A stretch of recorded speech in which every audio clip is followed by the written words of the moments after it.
Hi friends, this is Jasveer Kaur. Professionally, I'm an accountant, so today I'm going to help you out in cracking your accounts receivable interview with some practical questions and journal entries. So here we get started. So first theoretical question you may receive, what is account receivables? Now account receivable we refer as AR is a short form of accounts receivable is the proceeds or payment which the company will receive from its customers who have purchased its goods and services on credit. In short, we say sold goods on credit. This comes in accounts receivable. That means we have to receive the payment from the company who has purchased goods and services from us.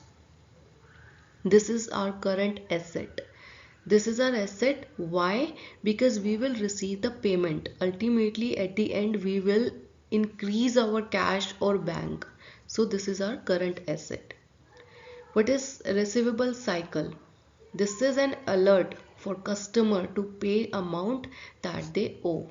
That means whatever the amount is pending from the customer, they will pay it, and this is the alert or an indication to the customer that you have to pay the amount to us, which you are already taken the services from us, right? The next one is turnover ratio. This is only the formula that net sale divided by average net receivable. What is the purpose of it? The purpose of it is measure the time. How will we give the time to the customer? First we will find it out that how can we give this time and how much time we have to provide it to our customers. Now days sale, average collection period is called days sale. Deferred revenue, prepayment of services, this is called deferred revenue. Sometimes it happens this customer will pay the amount before the goods and services.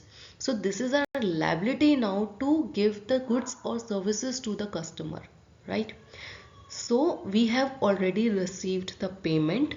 This will come under deferred revenue because we have already generated the revenue for that. Now, what is bank reconciliation?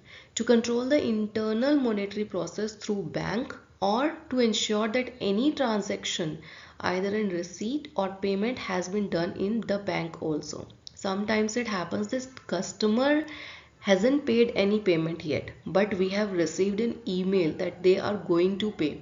So we have credited in our account, but actually it is not credited in our actual bank. So what will we going to do? We will reconcile bank with our account so that we can find it out if there is any gap and we can chase up for the payment issues. Now inventory turnover, this is a formula for inventory turnover, cost of goods sold divided by average inventory. Bad debts. What is bad debts? The amount which is not collectible from customers. Sometimes it happens that we are said that we will receive the payment on that day, on the due date.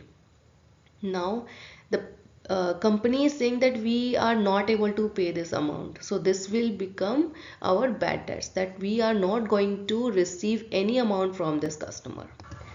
Okay, so the next slide is for average collection period. What is average collection period? Account receivables upon sales into number of days in a year, or 365 days, that comes in 1 year, divided by account receivables turnover ratio. Delinquent. What is delinquent? This is actually the period for delinquency. That means that will become our bad debt after 90 days of due date. Suppose we have given a due date of 30th April, but we haven't received any response from the customer that we are going to receive any amount.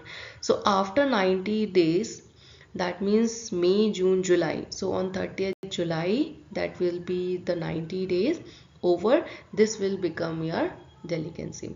Now allowance. Percentage of sales divided by percentage of receivables. Next step after receiving the payment. We have received the payment now. How will we close it? Adjust the receipt and clear the outstanding in our books. Now accounts receivable goal. What is the goal of it? To maintain the record of unpaid or future collection. We haven't received any payment, but we have provided the goods or services to the customer. Now we haven't received, that means it is unpaid, or we are going to receive in the future, so this will come under accounts receivable only. So this is the goal. So here we are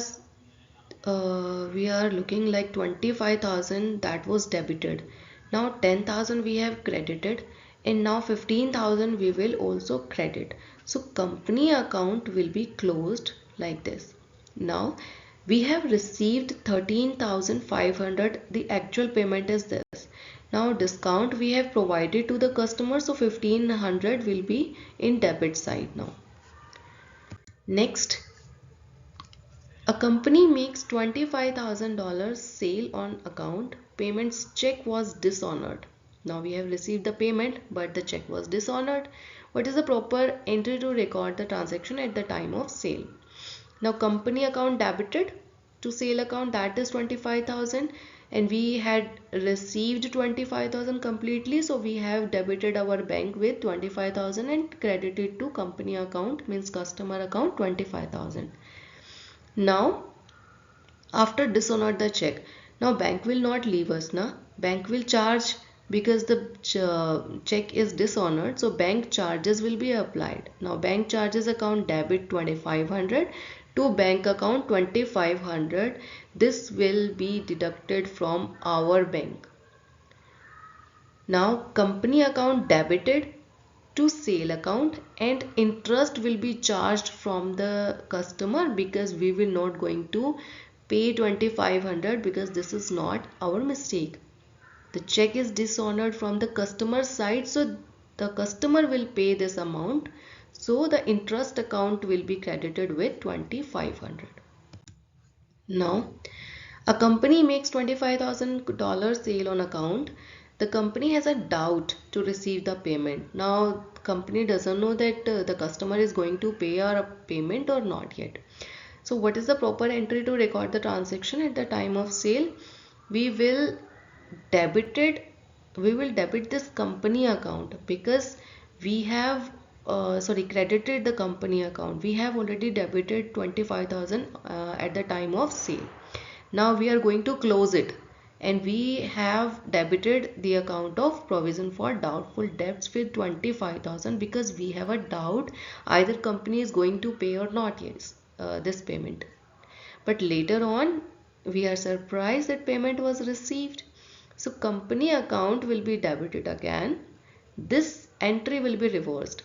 So company account will be debited to provision for doubtful debts account 25,000.